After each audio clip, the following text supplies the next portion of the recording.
उपलब्ध असलेली अल्प गुंतवणूक आणि कमी जागा यांमध्ये ससे पालनातून जास्त उत्पन्न मिळते.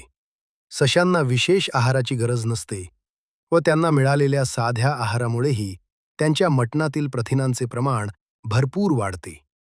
ससे सामान्य आहार घेतात आणि त्याचे रूपांतर उच्च गुणवत्तायुक्त मांसामध्ये करतात. मांस उत्पादनाव्यतिरिक्त कातडी व लोकर, फर मिळवण्यासाठी ही ससेपालन केले जाऊ शकते. ससेपालन कोणासाठी आहे? भूमिहीन शेतकरी, अशिक्षित युवक व स्त्रिया ससेपालन करून अर्धवेळ कामाच्या स्वरूपात अतिरिक्त उत्पन्न मिळवू शकतात. ससेपालनाचे फायदे. ससेपालन करून कुटुंबासाठी प्रथिनयुक्त मांसाचे उत्पादन करता येते.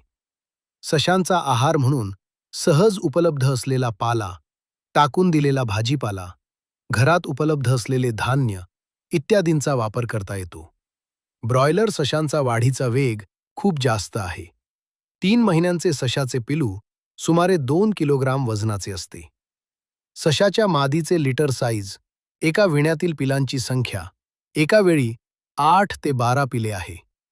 इतर मांसाशी तुलना करता सशाच्या मटणात जास्त प्रथिने 21% व कमी चरबी फॅट्स 8% असते.